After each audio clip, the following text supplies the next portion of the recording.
Hello everybody. तो आज आपका फिर से मेरे इस यूट्यूब चैनल में स्वागत है। तो काफी अच्छा लगा, मेरे व्हाट्सएप नंबर पे कुछ बच्चों ने अपना डाउट भेजा, उसमें से एक डाउट ये भी है, मैंने इसमें नोट करके रखा है।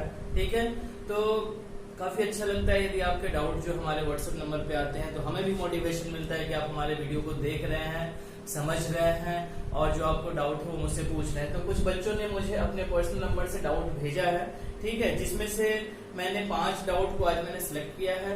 वो आज मैं इस वीडियो लेक्चर में अपने आपके 5 डाउट को मैं क्लियर करूंगा 1 बाय 1। ठीक है, उसके बाद भी समय बचा तो और मैं कुछ आपको बताऊंगा, और नहीं तो फिर हम लोग नेक्स्ट लेक्चर में और आगे इसमें पढ़ेंगे। ठीक है, तो देखिए पहला जो क्वेश्चन है जो आपके तरफ से मुझे मिला है वो है cot 12 cot 38 cot 52 cot 60 cot 78 का वैल्यू। ओके, पंकज ने मुझसे पूछा है। ठीक है, तो ठीक है पंकज जी, मैं हो सकता है कि आप मेरा ये वीडियो देख रहे होंगे तो आप अच्छे से समझिए आपके डाउट को, और भी आपको यदि डाउट है तो आप मुझे मेरे व्हाट्सएप नंबर पे भेज सकते हैं। ठीक है, तो हम इसको स्टार्ट करते हैं, इसको सॉल्व करना। ओके, तो यहाँ पे cot 12 cot 38 cot 52 cot 60 cot 78, यहाँ पे हम जो फॉर्मूला जो यूज करेंगे वो फॉर्मूला क्या होगा, वो मैंने आपको बताया था, trigonometrical ratio of complementary angle. क्या trigonometrical ratio of complementary angle, उसमें आपने पढ़ा था कि cot 90 degree minus theta equals to tan theta होता है, या tan 90 degree minus theta equal to cot theta होता है। ठीक है, तो चूंकि हम लोग यहाँ पे आपको दिखाई दे रहा है कि यहाँ पे cot का फॉर्म है, तो हम लोग cot का यहाँ पे यूज करेंगे। ठीक है, इसके बाद हम एक और फॉर्मूला इसमें यूज करेंगे, वो ये कि tan थीटा क्या होता है, cot का रेसिप्रोकल होता है। ठीक है, यानी 1 by cot थीटा, या आप यहाँ पे लिख सकते हो कि tan theta into cot theta equals to 1।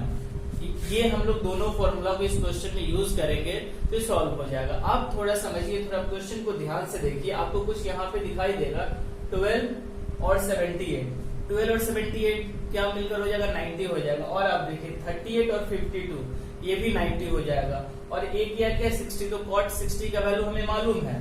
cot 60 का वैल्यू हमने आपको बताया था जब हम trigonometrical ratio of specific angle, यानी कुछ जो इम्पोर्टेंट जो एंगल थे जिसमें 0 degree 30 degree 45 degree 60 degree 90 degree का वैल्यू हमने बताया था। यदि आप ये नहीं जान रहे हैं इसका वैल्यू कैसे प्रूफ होता है, तो आप मेरा वीडियो लेक्चर 2 और 3 देखें। ठीक है, उसमें आपको ये सभी का वैल्यू मालूम चल जाएगा, और ये वैल्यू कैसे प्रूफ करते हैं, क्योंकि मैं हमेशा बोलता हूँ कि रटने से कुछ काम नहीं होता है, आप याद करके नहीं, आपको समझना पड़ेगा। तो मैंने उस लेक्चर में अच्छे से इसको समझाया है कि how to find the value of 0 degree 30 degree 45 degree 60 degree और 90 degree of any trigonometrical ratio. Okay, so what is the value of cot 60? तो जहां तक आपको याद होगा कि cot 60 का जो वैल्यू होता है वो 1/√3 होता है। ठीक है, यदि आपको डाउट है तो आप वीडियो को पॉज करके आप खुद से देख लीजिए कि cot 60 का वैल्यू कितना होता है, बिकॉज cot 60 कितना होता है, सॉरी tan 60 का आप जब वैल्यू देखिएगा तो tan 60 कितना होता है √3। हो सकता है कि आपको कंफ्यूजन हो tan 60 में, तो कम से कम आप कुछ तो याद रखो, अब sin 60 तो याद रखो। sin 60 कितना होता है √3/2। cos 60 कितना होता है, cos 60 होता है 1/2। ठीक है, और tan 60 इक्वल्स टू क्या होता है, tan 60 होता है sin 60 अपॉन cos 60। ठीक है, और यहाँ पे क्या हो जाएगा, ये √3/2 अपॉन 1/2, तो 2 कैंसिल, क्या बचा √3। तो जब tan 60 √3 हो गया तो cot 60 कितना हो जाएगा 1/√3। तो ये सारा क्या हो, ये कॉन्सेप्ट हुआ। ठीक है, इसीलिए मैंने आपको लेक्चर 1 2 3 4 5 6 तक में मैंने केवल आपको कॉन्सेप्ट बताया, केवल मैंने आपको समझाया कि जो ट्रिग्नोमेट्री का जो क्वेश्चन होता है उसको आप कैसे सॉल्व करोगे। ठीक है, उसके लिए क्या चीज इंपॉर्टेंट होता है, तो मेन इंपॉर्टेंट होता है कि आप इसमें जितने भी ट्रिग्नोमेट्रिकल रेशियो के जो फॉर्मूले थे आप उसको समझिए। उसके बाद ये वैल्यू जो था ट्रिग्नोमेट्रिकल रेशियो का स्पेसिफिक एंगल का, वो वैल्यू कैसे होता है, कितना होता है, वो याद कीजिए। लेकिन याद करने के पहले उसको समझिए कि how to find the value of trigonometrical ratio of 0 degree 30 degree, जो कि मैंने अपने लेक्चर में वो क्लियर किया था। उसके बाद आपको trigonometrical ratio of complementary angle को ही मैंने प्रूव किया था कि how it is cot 90 minus theta equals to tan theta. मैंने अच्छे से उसमें आपको एक्सप्लेन किया था, क्योंकि मैं ये नहीं बोलता हूँ कि आप याद कीजिए, आप याद करोगे डेफिनेटली आप भूल जाओगे, लेकिन यदि आपके पास इसका कॉन्सेप्ट हो जाएगा कि how 90 minus theta equals to tan theta, तो आप कभी भी इसको भूलिएगा नहीं, ये मैं गारंटी आपको दे सकता हूँ। ठीक है, तो अब हम और इसके बाद trigonometrical ratio of complementary angle के बाद मैंने आपको काफी सारे आइडेंटिटीज भी बताया था। तो आइडेंटिटीज में मैंने आपको बताया था कि व्हाट इज आइडेंटिटीज। तो जितने भी इक्वेशंस होते हैं, ठीक है ना, यदि कोई इक्वेशन दिया हुआ है और उसमें जो वेरिएबल है वो किसी भी वैल्यू के लिए ट्रू हो तो हम उसको क्या बोल देते हैं, आइडेंटिटीज बोल देते हैं। ठीक है, तो इक्वेशन हो सकता है लेकिन ऐसा नहीं कि वो सभी वेरिएबल के सभी वैल्यू के लिए वो ट्रू हो। तो यदि ट्रू हो रहा है सभी वैल्यू के लिए तो हम उसको क्या बोलेंगे, आइडेंटिटीज। तो ये एक तरह से आपका क्या हो गया, it's called identities. tan theta into cot theta equals to 1। तो यहाँ पे थीटा का वैल्यू कुछ भी पुट करोगे इसका वैल्यू क्या होगा, 1 ही होगा। Means it is a equation as well it is an identity. ठीक है ना, ये इक्वेशन के साथ साथ आइडेंटिटी भी है।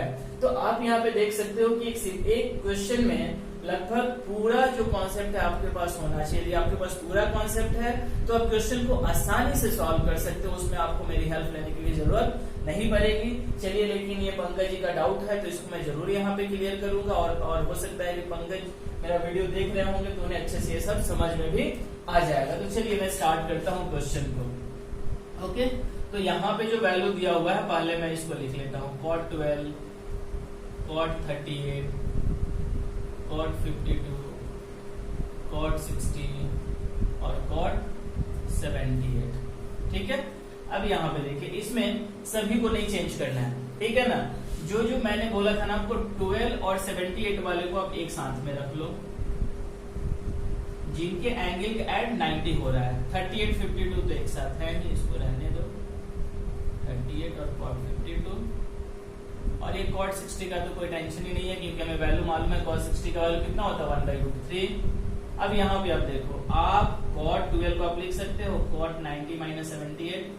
90 में से 78 माइनस करोगे 12 हो जाएगा, इसको इतना ही रहने दो, cot 78। फिर आप यहाँ पे देखो cot 38 है, आप 38 को क्या लिख सकते हो, 90 माइनस 52। आप किसी को भी चेंज कर सकते हो, या तो आप 52 को चेंज कर दो।